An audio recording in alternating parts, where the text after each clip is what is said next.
Okay, thank you everyone once again. Thank you for being here today. The organizer of this program is Data Job Nigeria. Data Job Nigeria is a community of data enthusiasts, data experts, data analysts, data engineers, data scientists, and we also have data governance experts too in the community. So we have a lot of people from different backgrounds, different fields, different industry, with different domain knowledge. We share ideas, we share job opportunities on the platform, and we also do a lot of challenges, webinars, anything that benefits and just to make people skillful, to upgrade people, to make sure that we help each other. If they have questions, people can ask. So that is exactly what we do on the platform. And today, we started this DJN data talks in like a few weeks ago. We started with intro to analytics engineering, and this will be our second edition that we'll be talking about introduction to data governance. Now, let me introduce the speaker for today. His name is Oludayo Ogunbiyi. He's a data governance associate. So let me just read out his bio. Oludayo Olatominsin Ogunbiyi is a skilled data governance associate who has mastered the art of information management and analytics.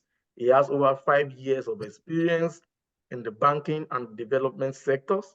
Oludayo brings a wealth of knowledge in data analytics, research and development, case management, application support, and business intelligence. Equipped with a master's in operations research from the University of Lagos and a Bachelor of Technology in Statistics from the Federal University of Technology, Akure. Oludayo is not only about work, in his free time, he loves to immerse himself in the captivating world of township and on his phone or real football manager on his PC. Building and managing his virtual town or managing a virtual football team, which allows him to unleash his creativity and strategic thinking, providing a much needed escape from the daily grind. Additionally, Oludayo is an avid football enthusiast and proudly supports Manchester United Football Club. Oludayo is a distinguished alumnus of the Kegu X BIPOPC Mentee program. This extended program offered him incredible learning opportunities where he had the chance to be mentored by industry experts and collaborate with fellow data enthusiasts. Through his experience, Oludayo has further honed his skills and deepened his expertise in data analytics. Whether it is diving into data or engaging in exciting football discussions, Oludayo is always ready to contribute his expertise and enthusiasm to any endeavor. So once again, I want to welcome Mr. Oludayo Ogunbiyi. As they will say it in this song, they will say the lion, the conqueror is here. so, so I want to welcome Chief I Minister, Data Expert, Data Governance Associate Oludayo Ogunbiyi. Thank you once again for being here. All right, thank you very much. Thank you. So you can start doing your presentation. My Oga editor. You're my Oga. Don't worry. We know who is the Oga at the end of the day. Thank you. All right, thank you. Good afternoon or evening or morning, depending on which part of the world you are. Right. Okay, so good day, everyone. My name is Dayo. I'll be taking us through on data governance. So this is more of like an introductory class, pretty much, right? But then we hope to, at the end of this class, we hope that we will have been able to do justice to what data governance is and what data governance is not. I hope I'm audible enough to everyone. So, yes, I can hear you. Okay, all right, that's fine. So I am hoping that at the end of this conversation, we would know what data governance is and what data governance is not, and how data governance relates to every other aspect of data management that we possibly most of us on this call, or virtually all of us on this call, might have been doing, whether you're a data engineer or you're a BI expert or whichever area of data that you have ventured into, even if you're a data privacy person or a data monetization person, and all of those things, right? So So to start with, right, I think we should set the ball rolling by defining what exactly is data governance. What is data governance? What is data governance? What is data governance? Right. Next slide.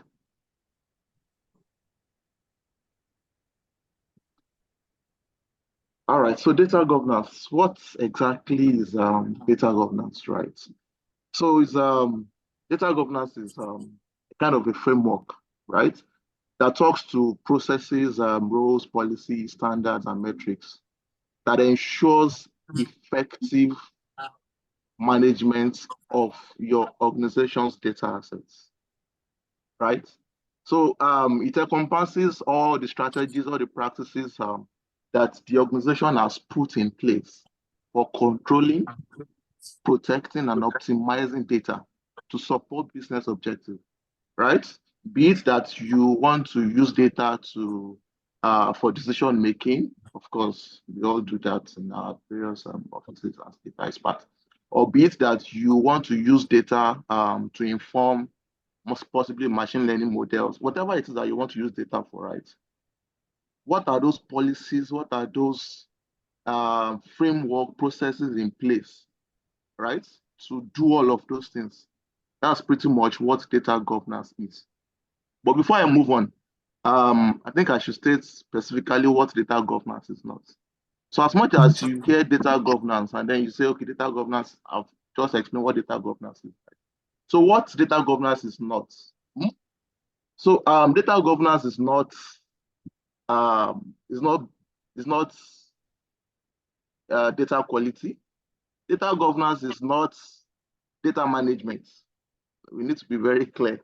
Data governance is not even master data management. It's not. Data governance is not data monetization. It's not even data privacy or compliance. It's not, right? Data governance is more of a policy, processes, standards to ensure that all of those other things are able to manage your data effectively. That's what data governance is. It's more of like defining purpose, right, for the existence of data itself in the first place. That's what data governance is. And then I think we can move on. Okay, so let's move on to components of data governance. So what are the different components that makes up data governance, right? So at some point in this lecture, we will get to more of like scenarios and case studies of what data governance can do or how it can help organizations, right? Okay. So components of data governance, right? Number one thing that we'll talk about is policies and standards, right? So like I've defined data governance earlier on, data governance, it involves establishing clear policies and standards for data management, right? Possibly when we get to the scenarios, we understand why those clear policies should be in the first place, right? It includes data classification.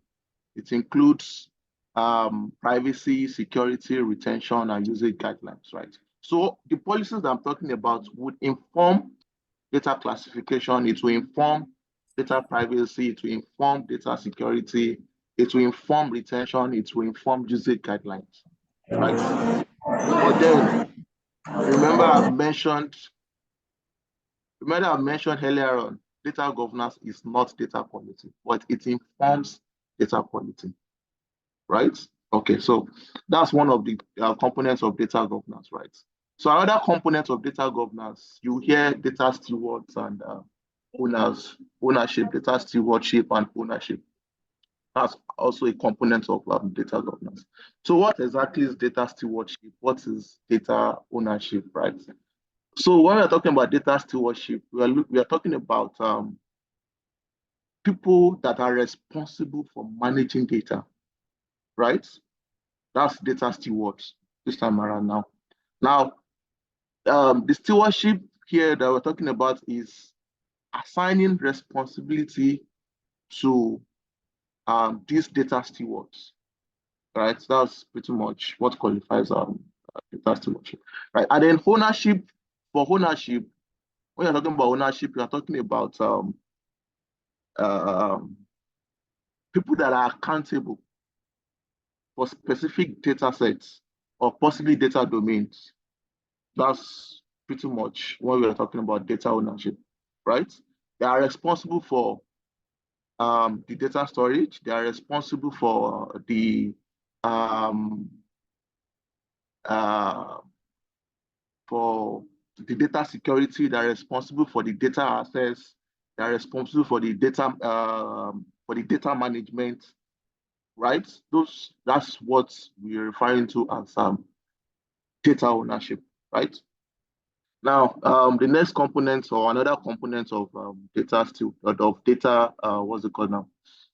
Data governance, right? Is data quality management, right? So data quality management, it focuses on maintaining, of course, accurate, complete, and consistent data throughout the entire data lifecycle. That's what data quality is really all about, right? Because of what uses your data when it's not even quality, right? When we also get to our scenarios, you understand why data quality is important and what data quality would do. But I'm sure a lot of us in BI or in data engineering, a lot of us in analytics would, of course, have seen issues with data quality, and maybe you will also give us your opinion on how you were able to go about data quality issues you faced before, 1 or 2 ago, right? Okay, so those are components of data quality, of data governance, pretty much, right? So we can move on to the next slide.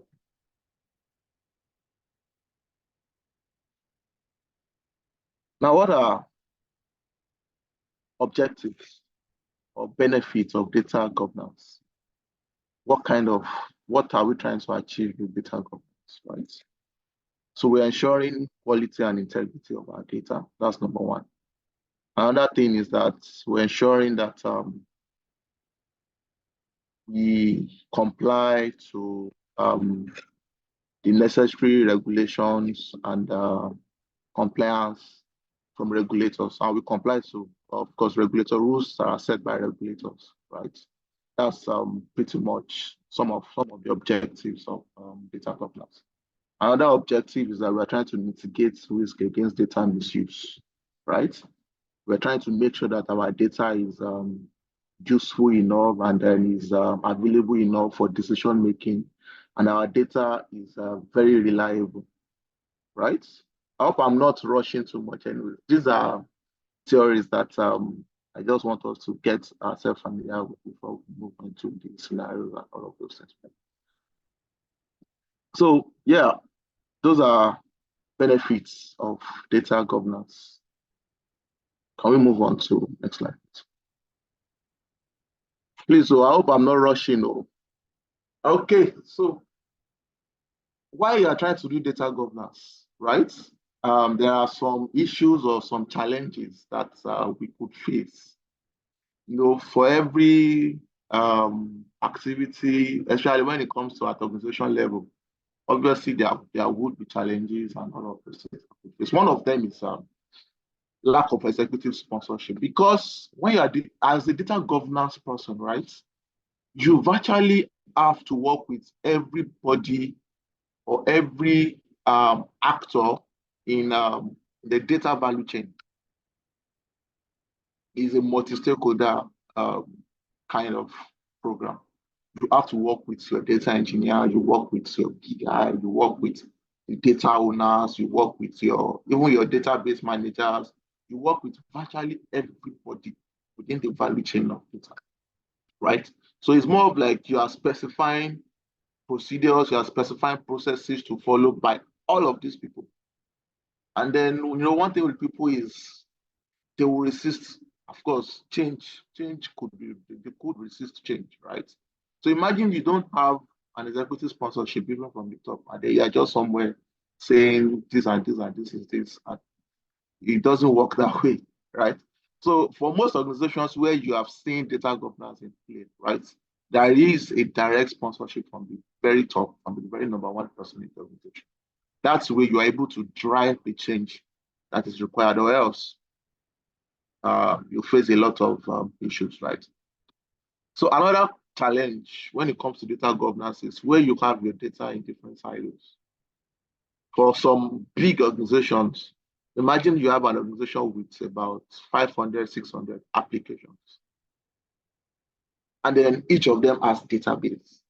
Some application can have more than 10, 20, 30 database, right? Yeah. So how do you manage to, so imagine you are looking at thousands of database, right? So those are some of some of the challenges that and then you have to ensure data quality, you have to ensure all of those things across, you have to ensure controls across all of those different databases, right? Those are real challenges that we face when it comes to data governance, right? So another challenge that could be faced is resource constraints, right? So as much as you want to implement data governance, it's resource consuming for a fact. It's resource consuming. So there could be resource constraints when it comes to data governance, right? But then, like I would always advocate, data governance is not an aftermath thing. It's a right from the onset thing. If you had included data governance into your program from the onset, right, you would have marked enough resources to cater for data governance, because I would say, is the most important aspect of your entire data value chain, right? If there is no control in place, if there is no purpose defined abuse, like they will say, it's inevitable, right? So that's why it's very, very important. Data governance is like the bedrock, it's like it should be the start point, but well, in most cases, it's not the start points. They introduce data governance at some point, and then you have a lot of backlog of issues to deal with, and it's a whole mess, right? But then if we get it right from the onset, then it makes everything easy and straightforward. Okay. But then before we go into scenarios, let's talk about some key principles of data governance, right? Just like every other discipline, there are principles that data governance has to talk to, right? So data governance, one of the key principles of data governance is accountability, right? Assigning clear roles and responsibilities for data management. That's one. Ensuring accountability and ownership of data in the organization. That's just the way it is. Transparency, right? How open are these processes, policies, and communication? So so imagine you are trying to put some controls in place, but then you have not been able to convince your data stewards on why those processes are in place. They will just feel like somebody's just waking up from the blues to just make life difficult for them, right? So there has to be transparency, right? So people are used to a certain way of entering data, and then you come up one day and say, no, from today henceforth, we are not going to enter data that way again. Now we are going to use this other way. And then they're asking you why, and you are not able to just tell them that is the way it is. No, it doesn't work like that, right? You are able to communicate why those things are in place, because they might not understand, right? Or they might even understand, but then because they are not ready for that change. So that's why that principle is very, very important. Right? Another principle is integrity, right? So imagine you've asked your BI guys to give you a particular information, right? You can let's even say you are saying, okay, I want to know how many customers we have in this organization today. And then your BIA is telling you is 1,000. Your BI, the second BI person is telling you is 800, right? They are both correct because they have both run scripts against some databases, right? But then the integrity of the data is not the same across board. So what happened? Who is correct? Who is wrong? So as much as possible, data governance tries to uphold integrity, right? Upholding data integrity involves maintaining accuracy, consistency, and reliability throughout the entire life cycle, right? What is reported by A should be reported by B. Like everybody should report the same thing, right? Okay. Accessibility, that's also one of the components of data governance. How have you ensured data is accessible to authorized users, not just any user, right? People that does not need access to some information should not have access to it, right? To avoid data abuse and all of those things. So that's what accessibility principle is talking to, right? It promotes data-driven decision making and collaboration across the organization. The compliance, right? Compliance with regulations. For a lot of organizations, there are always regulators rather outside of the organization that controls or regulates the activity of that particular industry that the organization belongs to. For example, for banks now, you have CBN, you have some other data privacy enforcement regulators that regulates the banks. For people in the FMCG, you have NAFDAC and some other guys that regulate the environment, and so many others like that. There's always a regulator that. So all of those things that the regulators has put in place, right? How have you ensured that in the way you have managed your data, because believe you me, there are some data components in what those regulators are trying to enforce, right? How have you ensured that you are compliant to those regulators? For example, personal PII, like we'll say in the bank, personal identification details, right? Like your, what's it called now?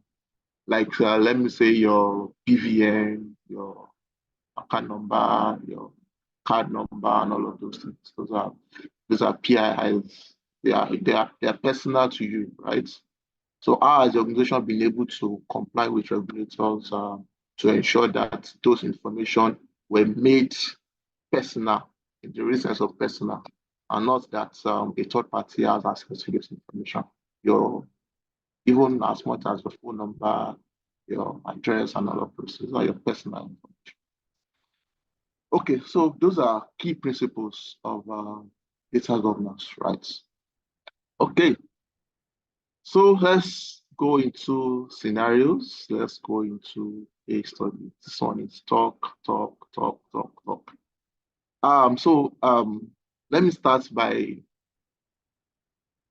I think I want to throw this open to the house, right? So as if you are working in an organization where you've had access to database, can you signify this? One or two people, just signify, right? You can unmute your mic, please. Okay, Ayobami, that's the person coming up on my screen. Ayobami Adeleke. Okay, can you unmute yourself? Let's have some conversation around dark sex that you've had at some point. Okay, good. All right, good. Good afternoon, Ayobami. So, Ayobami, when you had access to that database at some point, were you able to make sense of every data you had in the database? Every data, no. Okay, but then possibly you will have to do some reporting, right? Yes. Were you able to, at the instance when you had access to database, get all the different variables you need to make up your report? Very easy and straightforward. Were you able to do that? Not entirely. Exactly, not entirely. So what do you think was the gap? What do you think was responsible? I would say data sitting in silos, people keeping data in flat files somewhere, and not everything is available in the database. Okay. Now the fields that you even have access to, the tables that you were able to query, Can you make sense of every of the column in that table? No. Excellent. Okay, just like Ayobami, this possibly is a kind of scenario that almost every one of us have access to database as far as ourselves. Ayobami, thank you. You can Okay, thank you. Okay, so this is a kind of scenario, the kind of issue that we've all had at one point or the other, right? So they gave you access to a table in a database, you've done select star, and then the table is staring you in the face, and then you're looking at the columns, and then you're like, what does this one mean? What does this one mean? What's the definition of this? But then you were now asking somebody, possibly another person that has stayed for long in the organization, that, oh, I need this information. Where do I get it? And the person is the one telling you, oh, okay, this one, this is where you get it. Oh, this one, this is how you get it. And then you are saying, okay, this particular information is in this format. I want it in this format. Oh, this is how you will go about it, right? That's the kind of issues that we've all faced at one point or the other, right? So for Ayobami, let me try to propose a solution. When you have access to a table and you are not able to understand the various fields in that table, what if you have access to a data dictionary? Would that help you to understand different fields in the table? Ayobami. Oh yes, a data dictionary will actually help me. At least I'll be able Exactly. to understand what a field means. Exactly. But then, I can believe you me, that data dictionary Does not is exist. possibly absent. It does not exist. Okay. Now the data governance in that scenario is that what if the organization makes it compulsory that for every application in the organization, it comes with a data dictionary? Then you have been able to put a control to that aspect of your data. That is data governance, right? That's a policy. The organization has just made a policy that for every application that you are going to commission in this organization, it must come with a data dictionary. Simple. That way, soldier go, soldier come, your barrack remain, your organization remain. You don't have to rely on the experience of somebody that was around when the application was commissioned to pass down the knowledge of what is in a database, what the table holds, what are the fields in the table, and all of those things. Because the data dictionary would clearly define all of those things for you, right? So that's data governance in that aspect. He mentioned that they saved data in silos, some in flat files, somewhere they're not accessible, and all of those things. What if there is a clear policy in place, right, that states how long a data should remain in a database in terms of data retention? When should you move a data to a flat file and all of those things, right? So in data governance, we call in data management pretty much, when you're looking at data storage, you look at data storage from the angle of hot storage, warm storage, and cold storage. The flat files I was mentioning, or I was talking about, those were data in, but those were data rather, not data. Those were data, that's not like data.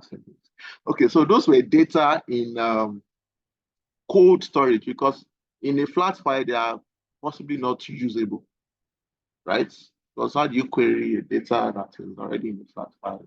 It's not in your regular relational database that view and all of this. So you have to possibly load those kind of flat files into a database, and then you can now run query against it. Am I right, Ayobami?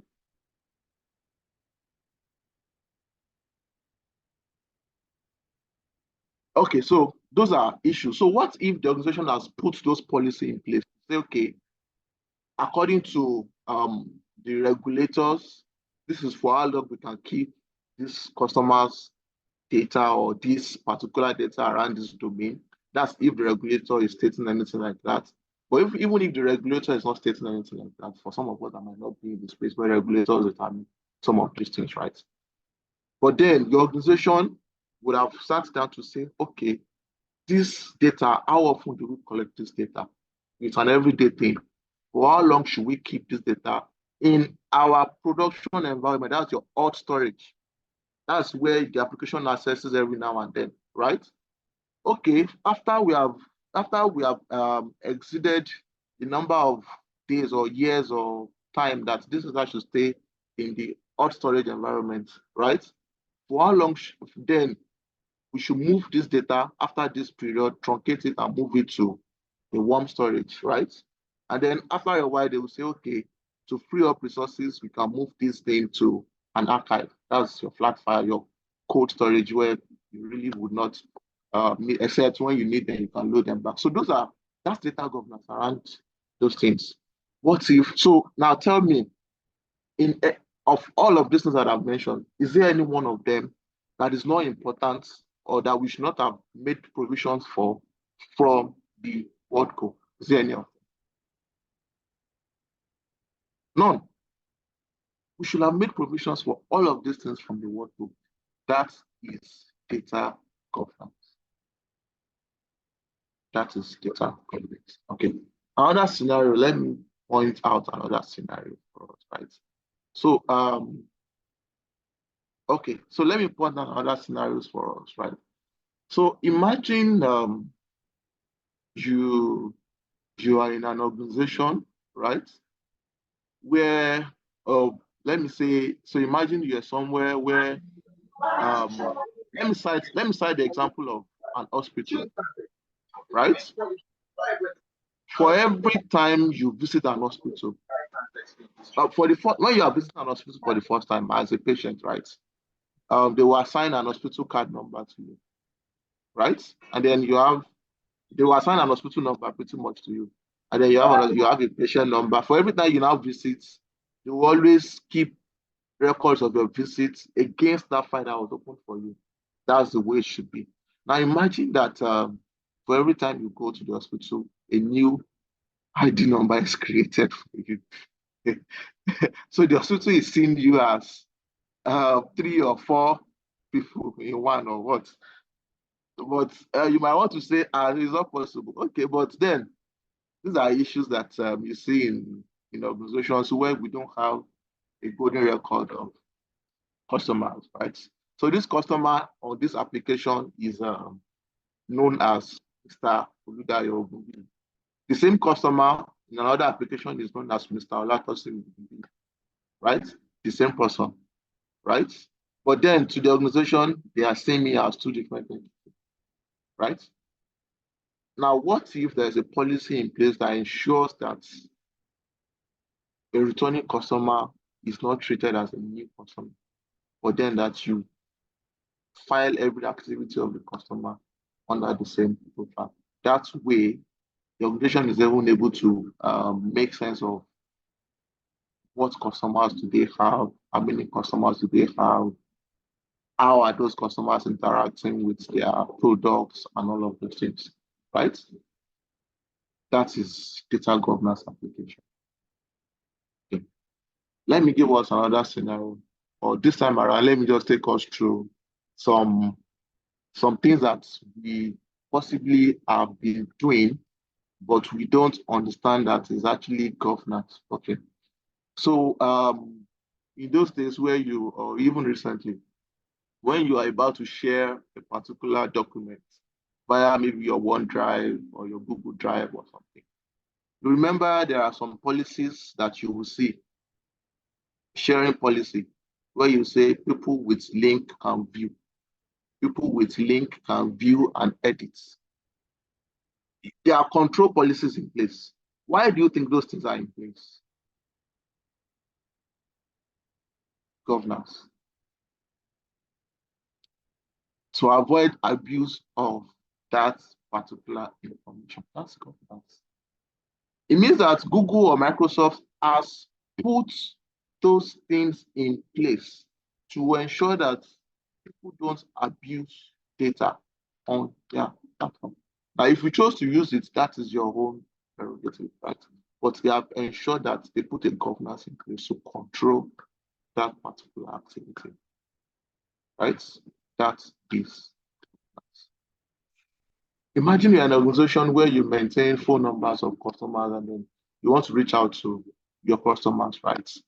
And then you have collected, let's say, 1 million phone numbers. And out of those 1 million phone numbers, only 100 or only 1,000 is valid. How are you able to reach out to the customers? How? Just how? Or because at the point of collecting that data set, there is no validation rule to say this phone number is valid, this phone number is invalid at the point of entry. So people can just enter anything as phone number. And it goes on. But what if there's a policy in place or there's a control in place at the point of the data entry that controls how the data should be entered in the first place? Or that even ensures that people are not able to enter fake phone number. The data stewards are not able to enter fake phone number. Maybe you put an OTP verification in place or something. Those are data governance initiatives that will be put in place to ensure data quality, right? Okay, so those are scenarios that I'm trying to play out so that you can see what how data governance helps, right? Okay, so at this point, I think we can entertain questions. Is there anything that you're not clear of that you want us to expand on? Or are there challenges that you want us to talk about? The floor is open to you. Thank you.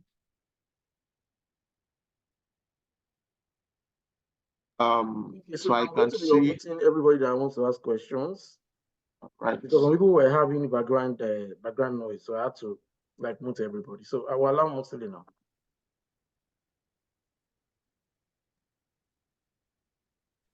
Thank you very much, Mr. Gbenga. Thank you, Oludayo, for this amazing session. I think my question is like 2, maybe okay. 3, 2, yeah.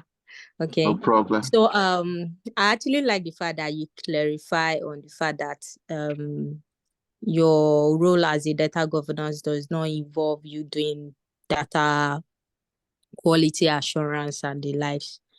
Like you sort of said is different, but that's not even my question.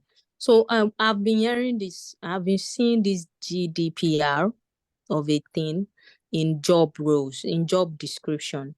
Like I have knowledge of GDPR policy. And I don't know about this one, whether you've heard of it too. IMNT, like Information Management System Security and Policy. I don't know if you can sort of clarify on that. And why are they asking me in that role? So I just want to know if you can create a scenario around that. Okay. My second question is when we're talking about data governance, right? Should it be like, the way we say security and safety is everybody's job? So should we say every data professional, it should also be your part of your subconsciousness? I don't know. We shouldn't totally leave it to a data governance person. I think that's my second question. And yes. And lastly, to be a data governance, do you really have to previously be like a data person? Not that you can't even start the career from scratch. I don't know, maybe it's sort of help to some extent. I just want to know. Do you get my questions? Yes, I do. Okay, thank you. All right, thank you very much. Okay, so your first question was on GDPR, right? So what is GDPR?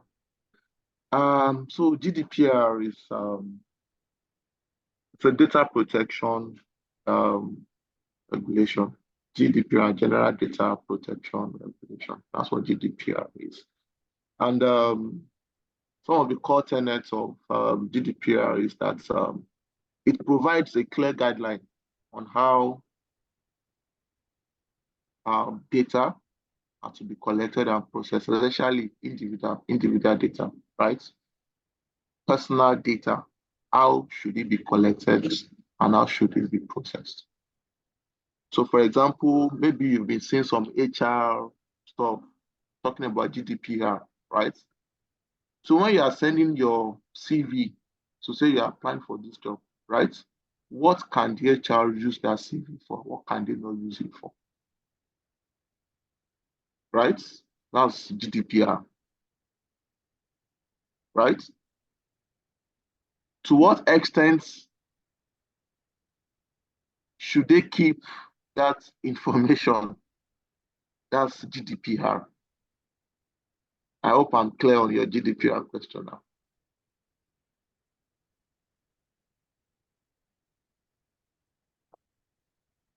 All right. Okay. Thank you very much. So your next question, you asked about what's the second question again? Just can you quickly remind me?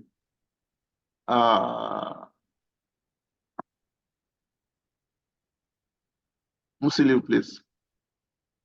Yeah, sorry. The Yeah, the second second question. question, yes, Yeah. yeah, you've explained the GDPR. Then there's this IM, Information Management Technology, Security and Policy. I'm always seeing it in some roles, like part of the job description. Yeah, that so you should know. just like GDPR, so it's also a kind of a regulator constituted framework on how data should be managed, right? It also has Okay. its own core tenets and core principles that guides those things. That's pretty much what those things are all about. I Okay. hope I'm clear. Okay. Yeah. The second one is about data. I made an illustration where we talk about safety and security is for everybody. Yeah, You exactly. think data governance is everybody's job too? Okay, great. All right. So so as much as it's just like you're saying security and safety is everybody's job, yes. So data governance should it be everybody's responsibility? I will say no. To a very large extent, I will say no, because so it's just like you saying law should be everybody's responsibility. No, it shouldn't be everybody's responsibility. Somebody is setting the law, right? Some people are enforcing the law, some people are meant to obey the law. So you are saying that the people that should obey the law should be the one, they only have to have in their subconscious mind, right? That there is a policy in place. Just like your software developer is coming up with an application today or something, or they are engaging a vendor to develop an application, right? They should have it at the subconscious mind that the policy of the organization states that this application must come with a data dictionary, right? That's what they need to. But the policy itself, they are not the ones that will come up with the policy, right? To what extent is the policy allowing? They are not the ones that will come up with all of those processes. But then they have it at the subconscious of your mind that they have to obey that policy. So it's actually not everybody's job. There's a clear distinction. I hope I was able to answer that question. Yes. And the last one is how to transition into your role. Does the person really have to have prior data knowledge? Not that anybody cannot start from scratch. I just want to know if that sort of help. Okay, all right. So data governance, it's like I think like I've mentioned or like I've alluded to this conversation, that it cuts across virtually every field of data management. So as much as and I want to say, just like every other role, whether you're a data engineer or you're a BI person, there's always an entry level. And then from there you grow and you become experienced, you become an expert. So yes, I've seen situations where people come from training school, they come from graduate training, and then they start as data governance people from the word go, and then they get to train them on the job and they get to learn on the job. But then it's at some point it's a learning that you have to take on to ensure that you get yourself accustomed to every other field of data management. Just like the lawyers will tell you that they are learned fellow. So if you call the lawyers to come and defend a particular person in court on a particular subject matter, they will not tell you that I don't know it, so I cannot defend you. They have to read up about it. So if I'm going to set up a policy to to control activity of a data engineer, you have to ensure that you know what the data engineer is doing in the first place before you put that policy in place. So at some point, you have to learn what every other person is doing, right? But it doesn't mean that you cannot start at an entry level. But in most places, they usually, if they are looking for experience, so if they are looking for experience, right, you don't have to be a data governance person to enter data governance. You can be a data engineer and then switch into data governance. You can switch from any of the data space into data governance, right? And then you can also start from the beginning. But just that, have it in mind that you would need knowledge of every other field of data management to survive in the data governance space. I hope I was able to answer your question.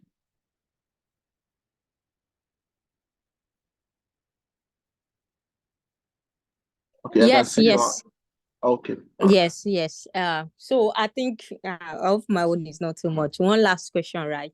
So Okay, go based on ahead. your last conclusion now, I'm sort of thinking that, okay, whenever my friends ask me what data role they can, a role they can go to that does not involve coding, maybe doing a lot of DAX, like that, can I sort of say, okay, have you tried to look up data governance and see Sure.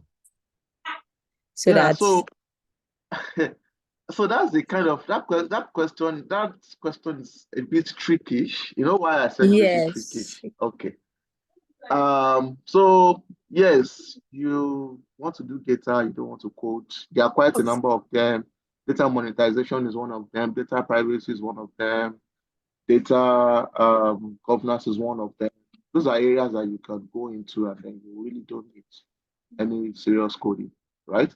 But then in our sort of environment, when you are doing data governance, you will see that in your job description and any other assigned.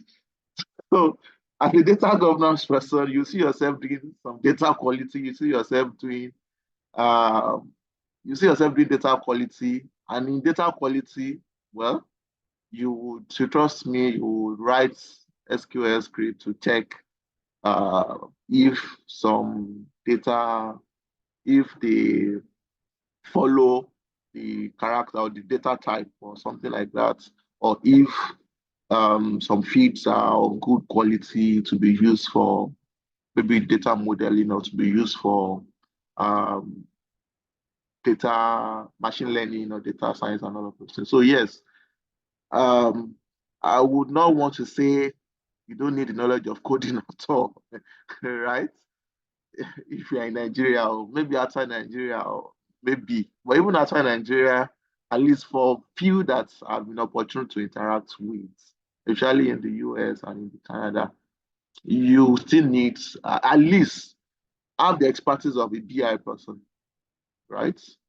You don't have to have the expertise of a data engineer or an architecture person, but at least have the expertise of a business intelligence, be able to do at least a fundamental DAX, be able to do select statements in SQL.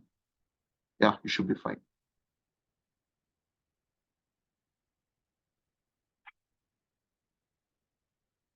I hope I was able to answer the question. Okay, so any other question? I Yeah. understand there could be some in Paul the was chat. asking, is there any particular software you use? So softwares are used for data management, right? You don't use software for data, right? But then there are softwares that would be used to carry out those policies, right? So I've said data dictionary, for example. Where would those data dictionary be? There will be a central repository for all the data dictionaries, right? Not like you want to see data dictionary for this application, you go to a portal. You want to see for another one, you go to another portal. So at the end of the day, all of those data dictionary would be warehoused or would be hosted on a particular portal. That portal itself becomes a software, right? So there are quite a number of softwares like that. For example, when it comes to metadata management, you hear softwares like Oludayo, or you hear softwares like Elation. Yeah, so those are softwares that could be used to manage those stuffs. When you are talking about data management, or when you want to have golden records across different domains, you hear softwares like IBM, master data management, and all of those things, information analyzer. Those are softwares that we use to ensure that organizations adhere to data governance policy, rules, and standards. So the softwares are numerous. There are quite a number of them, depending on what is being used at time. In fact, I as well use Power BI to ensure data governance. So you are not restricted. There are quite a number of them.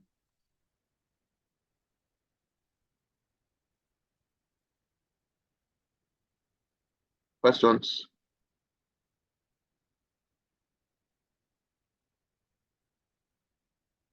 Questions.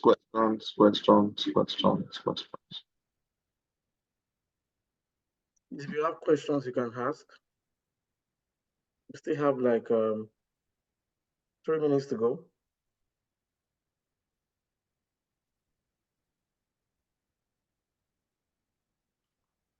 Okay. So if there are no more questions, let me say we're calling it a day. Before we go, number one, I want to appreciate Oludayo for accepting to be a speaker today. In the few coming weeks, we'll also be having another DJN Data Talks series that's going to be that will be particular. Yeah, we have a particular topic in mind. It's to talk about data warehousing, ETL, data modeling, and some other data engineering concept like that we need to discuss. So that will be like our next one, and I will be sharing information about the speaker in the next 1 week. I'm also happy to announce that Data Job Nigeria will be starting our 2024 Power BI Challenge that will run from the 4th of May to August 31, and will cover a whole lot of topics in Power BI, from desktop to service. And then I'll be dropping the link to that for those that are interested in registering but are not on the group. I've dropped the link on the chat session, so you can go there and click on that link and register if you want to be part of that Power BI challenge. Thank you very much, everyone, for taking your time. On the weekend, you're supposed to be relaxing, enjoying the weather, but you are here, trying to gain 1 or 2 knowledge. So thank you very much. Thank you, Oludayo. Thank you, everybody that is here today. I really appreciate your presence. And if you have more webinars, I will share the information with us and I'll let us know. So if there's no question, we can call it a day. Thank you, everyone. Sorry. So just a quick one. So you'll see what next on your screen, and you're wanting to what's next and all of those. So hopefully one of these weekends again, we can maybe take the series up, right? Hopefully my Oga would put us up on one of these weekends again. We can take the series up again and then talk to how data governance, how it interrelates with every of these other data management space that we've highlighted on this slide. Be it data architecture, be it data modeling, be it data storage operations, security, documents, content management, reference, and data. So all of these different data management space, metadata, and all of those things, right? You want to understand how data governance relates to all of them. We would possibly talk to them in maybe our next series on data governance, right? And then you also have a broader understanding of what it's really all about. Okay, so thank you very much for your time. We hope to see you some other time. Thank you very much. Thank you. Thank you, Dayo. Thank you, everyone. See you in our next webinar. Thank you. Thank you.